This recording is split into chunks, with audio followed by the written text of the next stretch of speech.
Good evening, everyone, and welcome to Have a Seat with Chris Hansen tonight from New York City as we continue our investigation into the Dahvie Vanity case. Jesus Torres, accused of sexual impropriety, misconduct, and sexual assault of dozens and dozens, if not hundreds, of young women over a decade or more. The front man for Blood on the Dance Floor. This case is really... it's been heating up for a long time, and not just because we've been doing it here on this show. People have been talking about it for years now, but we're starting to see an obvious trend here. And I think I know law enforcement is starting to see that trend too. And we are going to continue reporting on this until we see some justice, and I think that is just around the corner.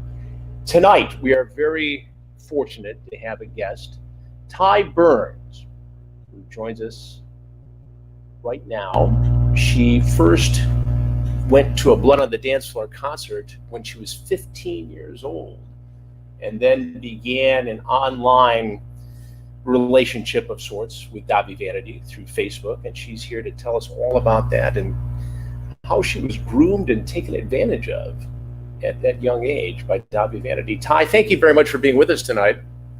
Thank you, Chris. So set the stage for me. 15 years old, you go to a Blood on the Dance Floor concert. Where were you in your young life at that point? And how did Blood on the Dance Floor even get onto your radar?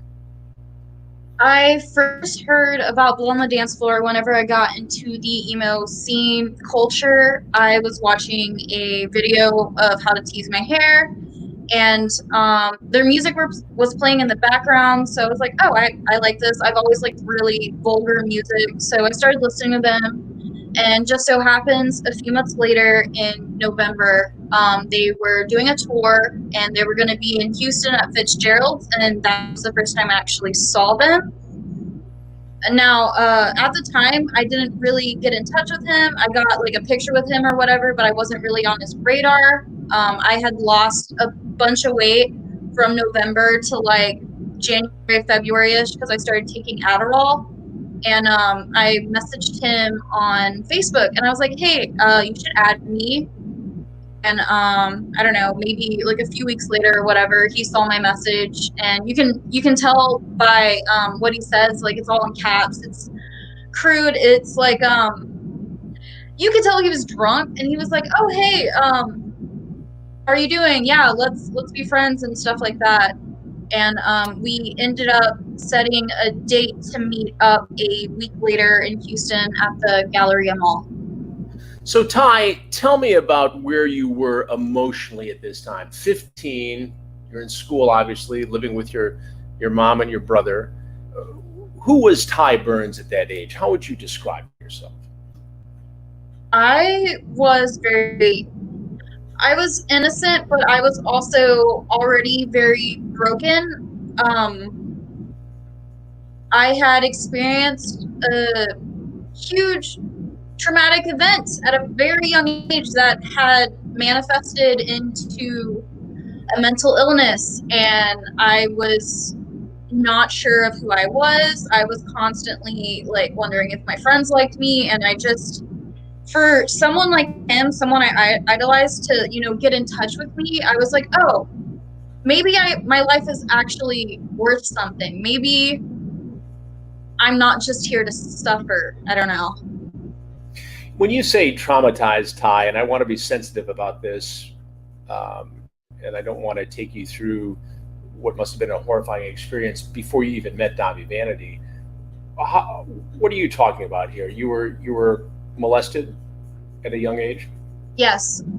From the age 6 to 8, my own father was molesting me, and he actually had me go to a psychiatrist who was giving me a bunch of drugs. He was like, something's wrong with my daughter, but really he was just getting those drugs to dope me up so I couldn't talk about what was going on. Something that I recently found out from my mother was she was talking to him, and she's like, hey, I'm gonna say my dad's name. She's like, hey, Troy, Tye seems like she's actually going to start talking to her therapist now. She's not just there to play games and like be antisocial. Like she actually seems like she's going to come forward with what's going on, because there's something very obviously wrong with our daughter. And he instantly was like, "Oh, Tye needs a new therapist. Tye needs a new psychiatrist." I'm sorry you had to go through this. I mean, 6 to 8 is supposed to be among the most innocent times of your life, and nobody should have to deal with that. And obviously, that's not your fault. You're victimized by somebody who you should have been able to trust. But that's in the back of your mind as you start to become attracted to this rock star, Dahvie Vanity, at the time. Yes. What I realized from a very young age is I had always dated way older men. Like I was 15, I was dating a 20-year-old. I was 14, fooling around with an 18-year-old. That's just what was going on, and I just didn't process how wrong everything was. Well, you're a kid. You're 15. How were you supposed to know? I mean, you can go to all the therapy you want, and that sort of trauma is going to impact you in ways that you can't control. I mean, that's just not your fault.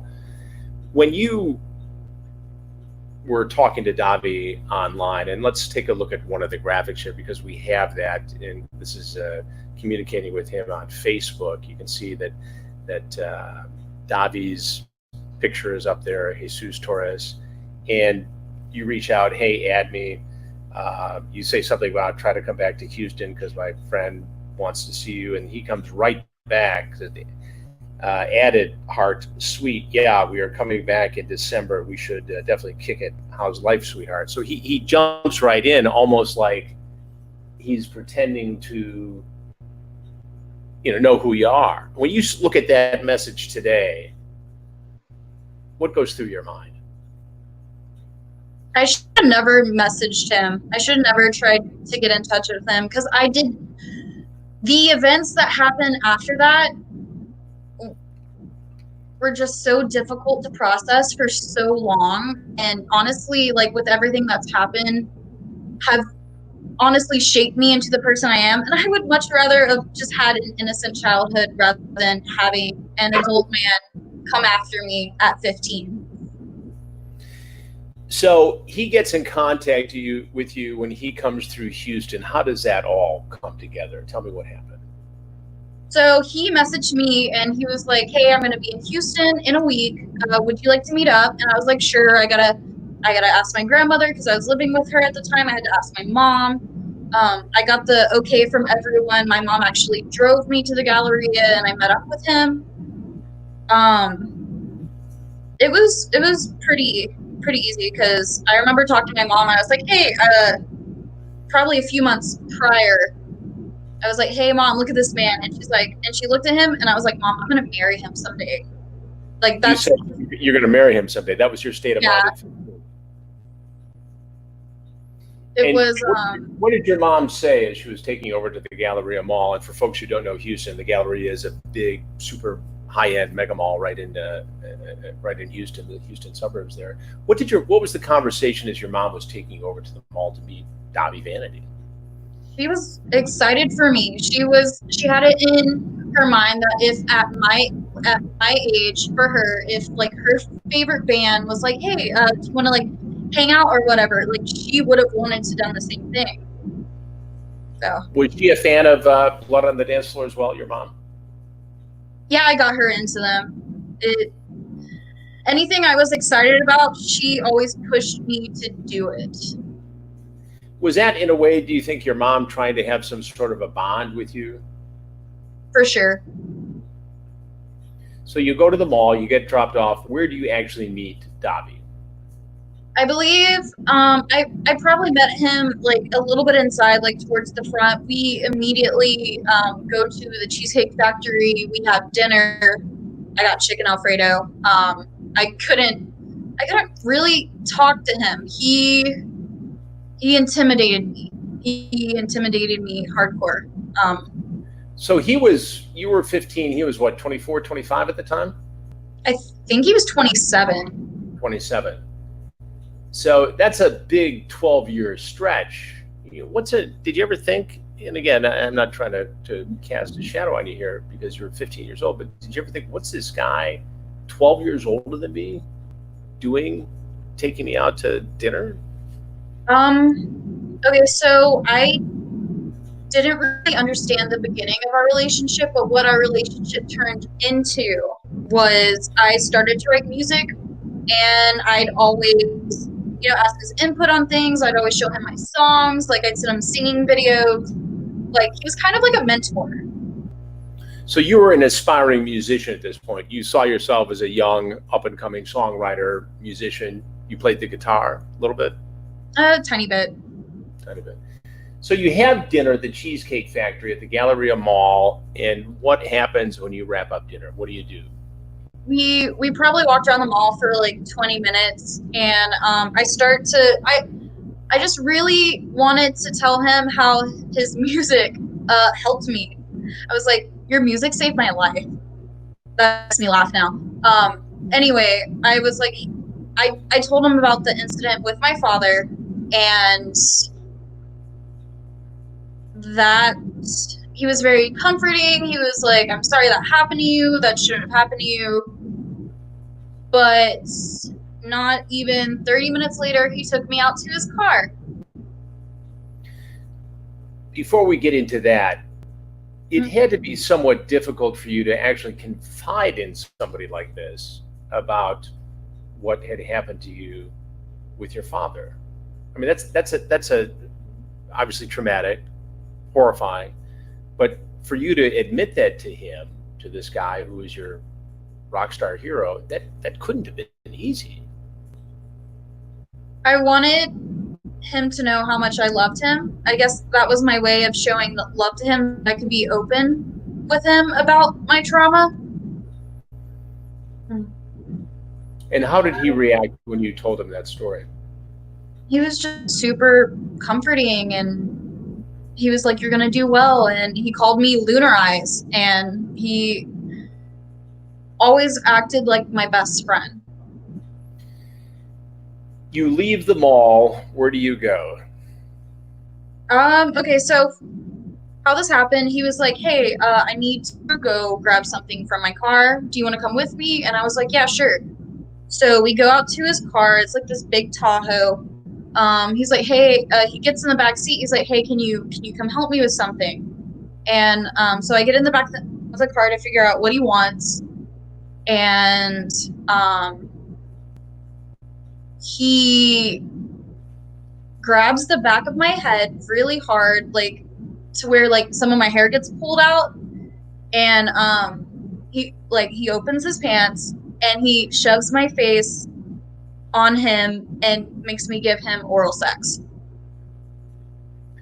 This is moments after you confide in him that you had been sexually assaulted as a child by your own father. He does this. Yes. How do you even process this, given your experience at that age of 15? I can turn my brain off in a way. I just black out. I just don't process what's going on, honestly. I wait till it's over. Looking back, do you think that he saw the fact that you confided in him about this trauma as an opportunity to exploit you? Yes, he already exploits very young women. The fact that I had already had an experience like that, he probably felt like I was an easier target. This happens. What goes on afterwards? What does he say to you? I do want to point out one thing. It was so aggressive that my teeth cut the insides of my lips. They were bleeding. And after that, he was just like asking if I was okay and can I keep a secret, and it's just between us. And he called me his little schoolgirl, and he's like, I'm so proud of you. Proud of you.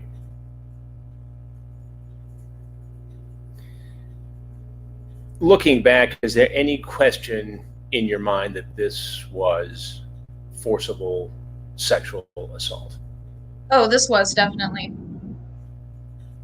No doubt in my mind. And at 15, there was no way that you could even have consented to this sexual act under the laws of Texas. Not at all. It was so abrupt that I just couldn't process it. It just happened. And so after this occurs, you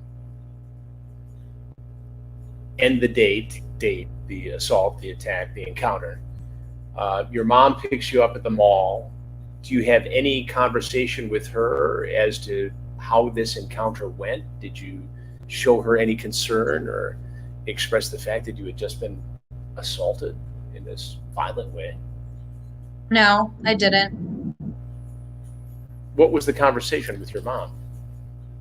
She really liked him. We went to Denny's, and then my mom's car got towed, so he paid for her car to get out of the tow. So instantly, she was like, "Oh, he's so nice. I love him." And then he gave me and my brother both gifts. I actually have the Blood on the Dance Floor longboard that you can see that he has during one of the Warped Tours. So wait, you all, after this all goes down, you have a meal with him. He sexually assaults you. Your mom comes to get you, and you all go to another meal, at which your mom's car gets towed. Yes. And he helps bail out the car. Yes. So she thinks that he's this great guy, this rock star who's paid attention to her daughter, who's an aspiring musician, who's had a bit of a troubled, childhood, and she thinks it's all good, when in reality, you've just been raped.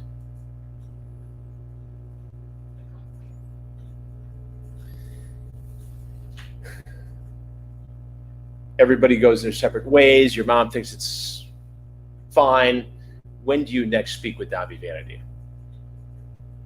I talk to him every day. Every day. I constantly texted him. I always sent him new songs. I was seeing how his day was going, just stuff like that. Looking back, what he did to you fits a pattern, his MO, of assaulting girls. When did you figure that out in life?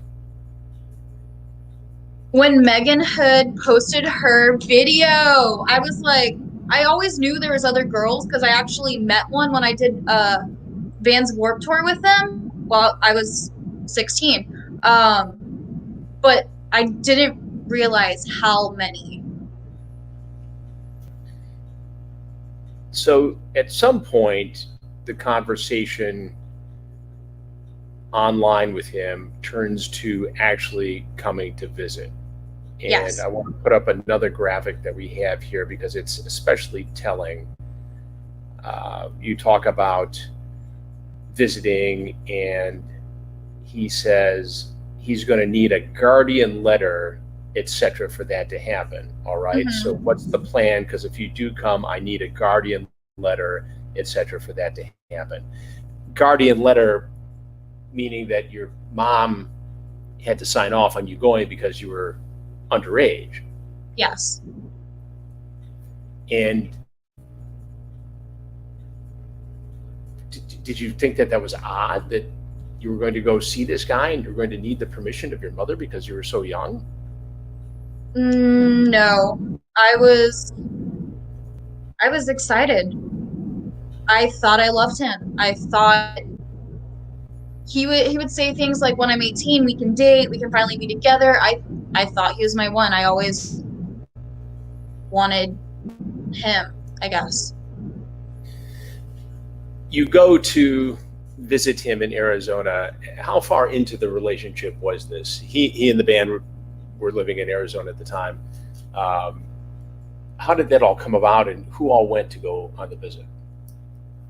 Okay, so whenever I went to Arizona, me, my brother, and my mom, we drove a full day. Like, my mom got no sleep. We drove.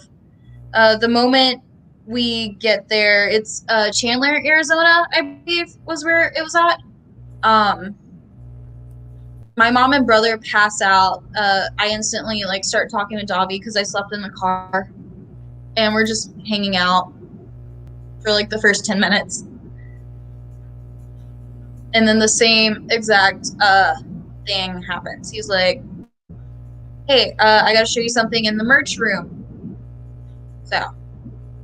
Did your mother have any idea that he was doing this to you? I mean, she and your brother fell asleep on the couch in the living room, family room. You go into his merch room, and he again forces you aggressively into oral sex. Growing up, I never really was watched. I was allowed to do whatever I wanted. She just trusted me to the fullest extent. How long did you stay with Dabi on that first visit? A week?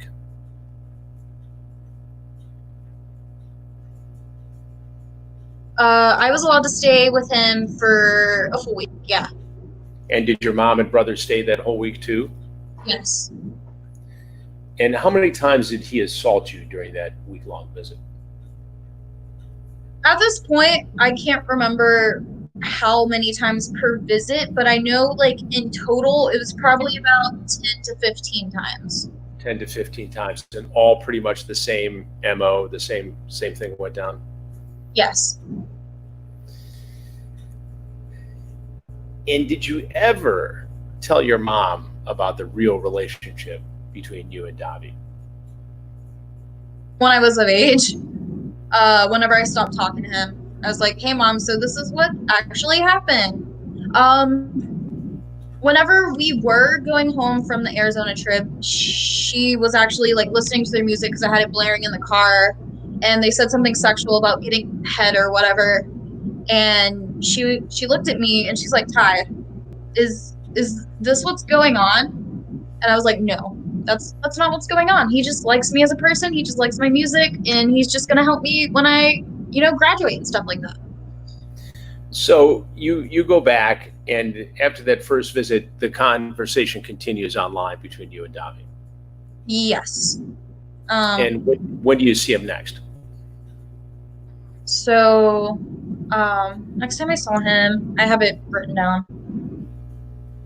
Vans Warped Tour in July. And during this whole time, the conversation continues. I mean, there's another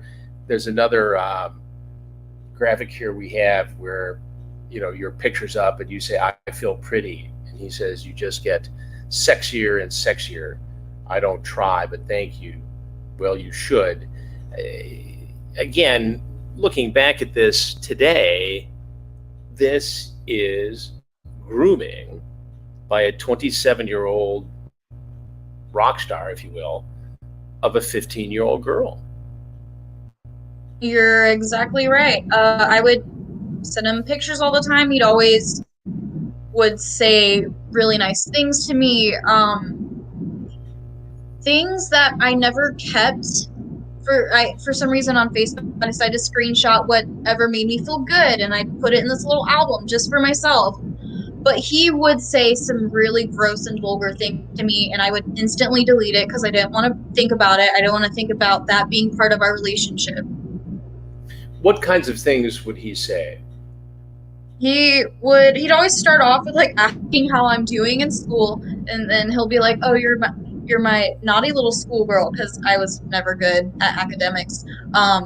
And he would just be like, I love how big your boobs are, and your blonde hair, and just like, I'm sexy, and I can't wait to see you, and if you're good, if you do these things for me, I'll give you like free stuff and you can come see me.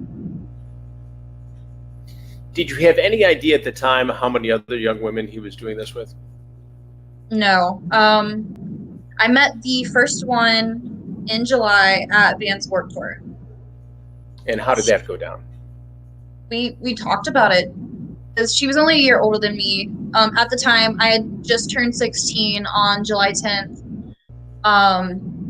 I believe it was like July 20th that I actually went to Vans Warped Tour, and I met her. She was 17. She was from St. Louis, and we were just talk about how she's known him for many years, and she goes and visits him too as well, and just that we're in the same boat.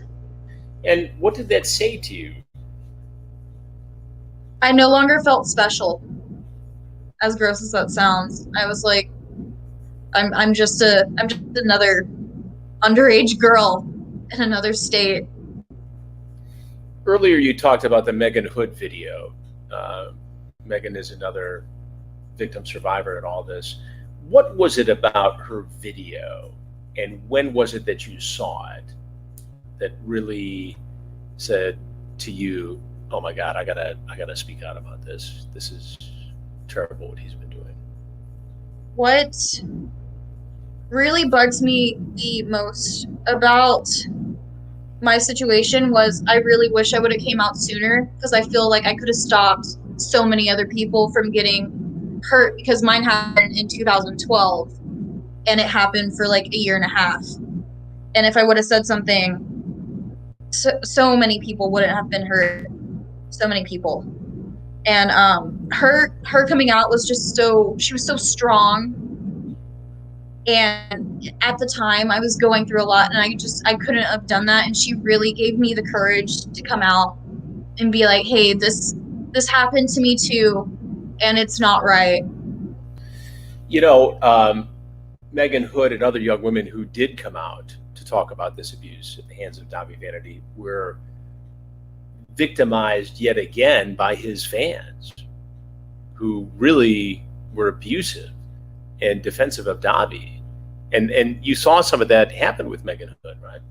I did. I've been following her on Twitter and probably Facebook since her little like group of like people who would hang out with Dabi. I was like, oh, here's a bunch of people that hang out with the same dude I do, and they're all really cool, and I like them. I never reach out to people online because I'm really awkward and I just don't know what to say, but I just kind of like appreciated her from afar. And whenever have you ever talked to Megan? Have you ever actually had a conversation with her? I have not. Pretty girls intimidate me. How long did this relationship continue with Dabi for you? I kept seeing him until I was 19, but I stopped the abuse around the time I got with my ex-girlfriend, Ava. Because while I was seeing Dabi, I would have relationships, and I always felt like I was cheating when I went to go see him, because all these sexual advances would happen, and I didn't want them to happen, and I was just like, I can't feel like this. So I just wouldn't. I'd break off my relationships. And then Ava came into my life, and Ava really, like, we actually became friends and started dating because we both liked blood on the dance floor. I always wear shirts. She always wore shirts. We were in the same theater class.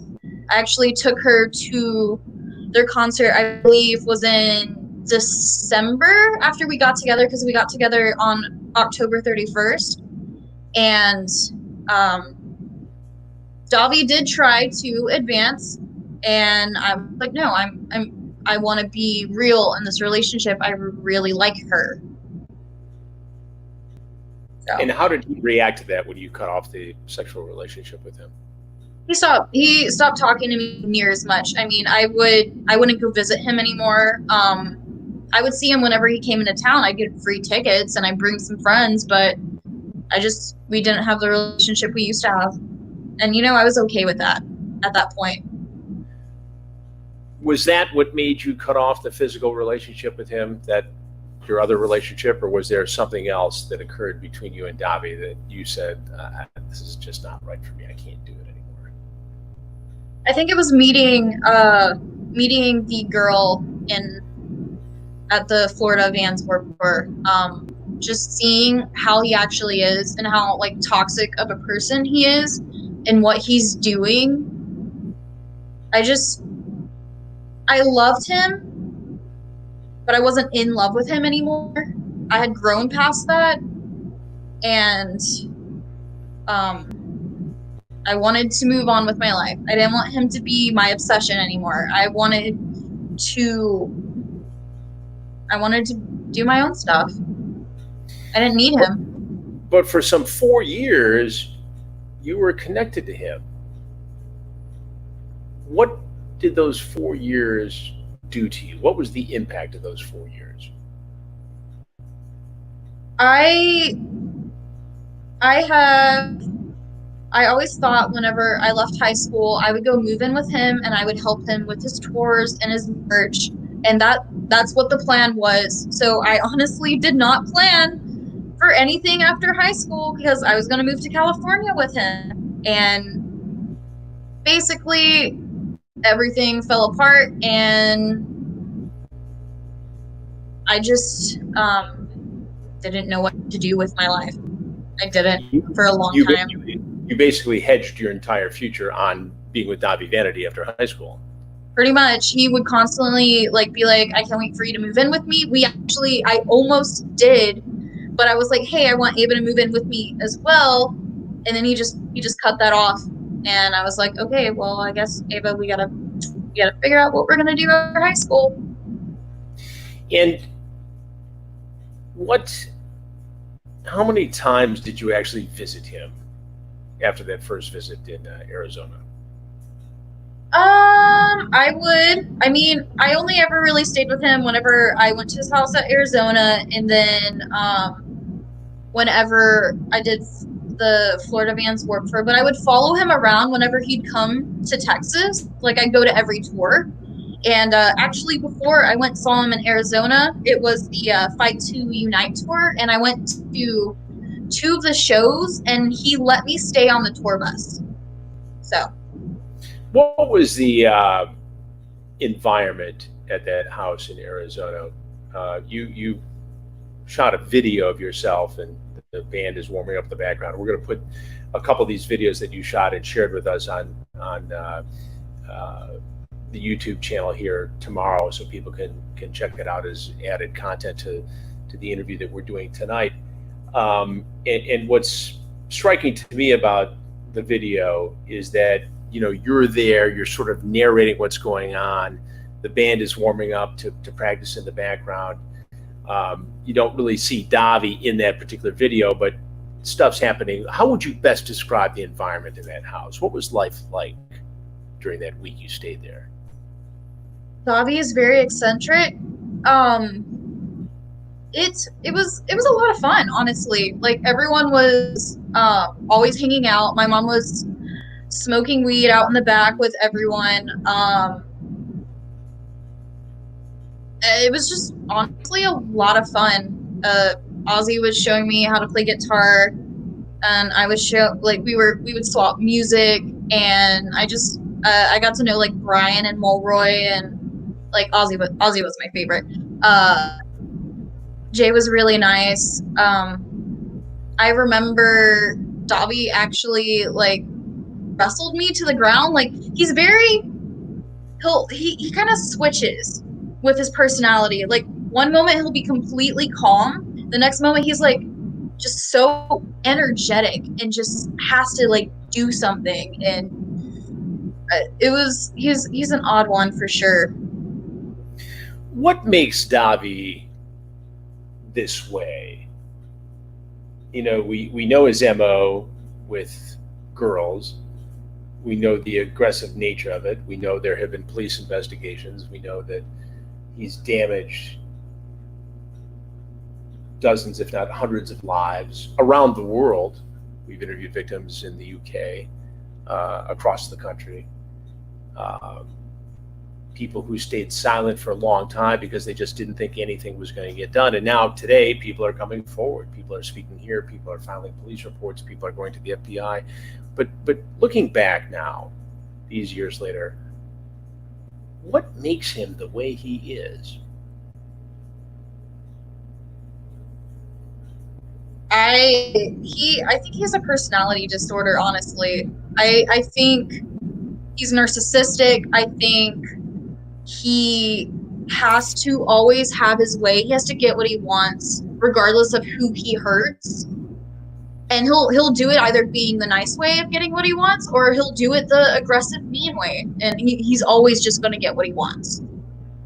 For sure. How do you think he's gotten away with this for so long?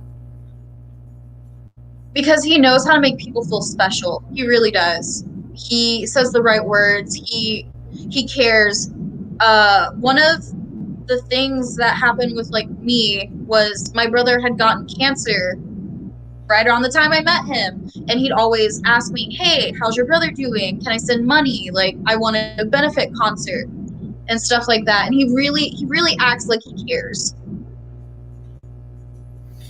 Tell me about coming out and telling your mother about what really happened with Dahvie Vanity. What made you finally do it? How old were you, and what did you say? I was probably about 18, 19. I was like, "Hey, Mom, I have a way of processing trauma to where I make it funny.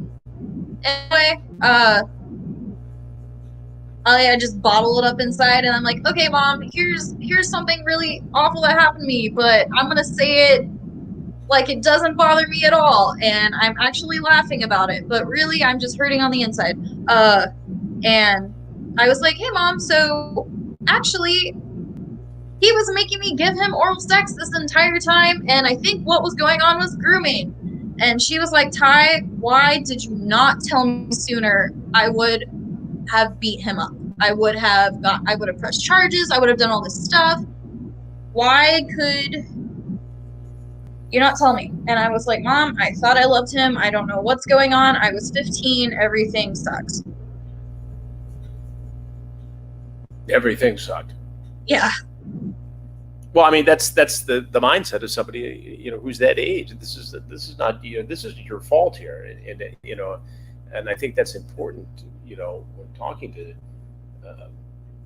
girls who are victims of this guy. It's not your fault. I mean, he seems so good at detecting vulnerability and seizing the opportunity. Looking back, we've interviewed, Jay Von Monroe and Bryce, and last week Mikey and Jenny Hill, and they all tell the story about how he would keep everybody around him, including the guys, so busy, so caught up in the whole world of, being blood on the dance floor, that they wouldn't know, and he'd sneak somebody away, like you, for forced sex.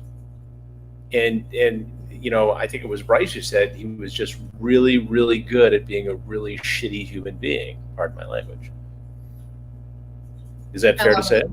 Oh, yeah.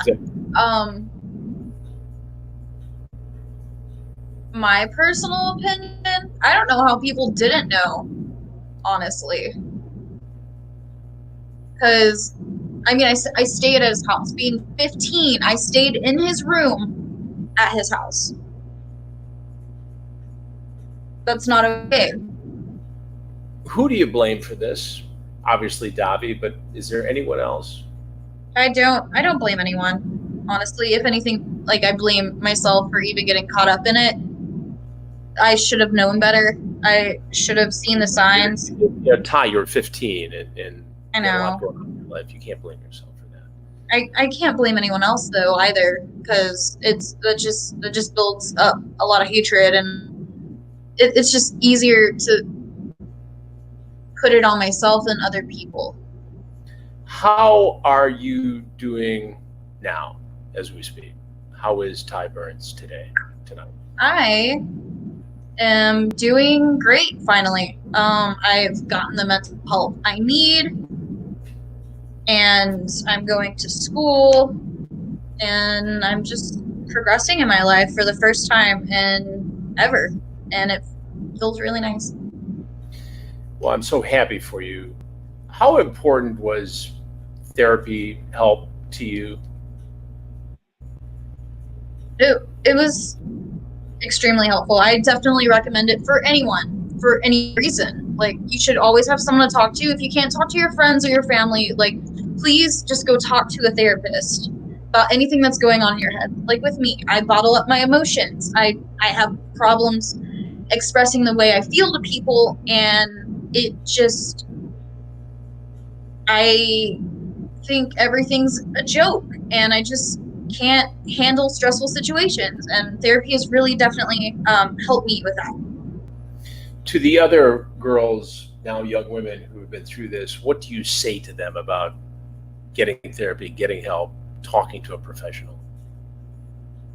You should do it, but do it at your own time. Like, do it when you are ready, when you think you can handle this. It's okay to be scared and not want to process what has happened to you, but I definitely recommend therapy. It has helped me so much and just helped me become more open with other people and my friends and my family, and just learn to love myself, honestly, and not hate myself for the things that have happened to me, and just quit blaming myself. How is your relationship today with your mom? Oh, I love her. I've always loved her. She's the light of my life. She has always been so, she's always pushed me to do things that have been uncomfortable for me, but would better me in the long run. Because I have severe social anxiety. I stay at home all the time. Like, she always likes to get me out and about. She makes me come see the family. She always just pushed me to do things that I thought I couldn't do, and I ended up being really good at it. That's good. That's the good news takeaway out of all this. You know, it would have been easy not to reach out, not to agree to come on here tonight to talk about all this. Why did you think it was so important for others to know your story, to hear about your experience with Dahvie Vanity? Because I really want him to go to prison so much. He's probably still doing what he did to me right now, and we need to get him locked up 100%. He's probably done this to hundreds of girls, and so many people have stories worse than mine, and I just couldn't imagine going through that. And we need to get this to stop. We need people to know that it's not okay to sexually abuse women at a young age. It's not okay to do any of that. The Me Too moment, thank God it happened, because we just need to bring to light the abuse of men who think they have power over us. That brings up another subject I want to get into, and it's a bit sensitive, but you've not gone to authorities on this as of I yet. have not. And you know, there are a lot of reasons for that. One, when you were younger, I'm guessing that it just didn't seem like something you were capable of doing. Today, there seems to be the feeling that, you know, it happened so long ago, it may be beyond the statute of limitations. But we should make clear that in a lot of these cases, young women have come forward and filed reports, and after the show, we'll get you connected with other victims and advocates who've done this, because, as in the Weinstein case, even though in some of these cases the statute of limitations has run out, the testimony can be critical in what is called similar acts. In other words, you know, there may not be a conviction in your case, but your testimony can be used to get a warrant to search a computer. It can be used to bolster evidence in a trial, as was the case in the Harvey Weinstein trial. Do you think that's something you would be interested in doing if we could arrange for you to talk to the right people and get that done? For sure. I would love that. All right. Well, we'll take care of that after the show, and we'll make sure you get connected to the proper people this week. What do you say to Dahvie Vanity if he's watching tonight? We know that he's been in the chat rooms on a couple of these shows, paying attention. You done goofed. Oh, in all seriousness though, Dabi, it's gonna be over for you really soon. Like, everything you've done, karma's real. It's gonna bite your ass, kid. It's over. We're here. We're not gonna shut up. what you did is wrong, and you might think in your head that what you did is okay because you twist around your thoughts and you believe your own lies. But it's over, dude. It's time. I'm excited. All right. Well, I understand that, and you're also very brave and you're very courageous for coming forward and telling the story. And I know it's not easy, especially the sensitive parts of it. Is there anything else, Tye, you want people to know tonight about what happened to you, what Dabi did to you, and what should happen to Dabi? Well, he's really good at lying to the people around him, and I'm sure there's so many people who still believe that he has not been doing these things. And I want you to really analyze what is going on right now, all the stories, everyone coming forward. I need you to just look in your heart and think, why would this many people come forward and talk about all of this if it isn't true? It's not like we all banded together to spread lies about some dude who isn't even relevant anymore. Like, his career died probably 5 years ago.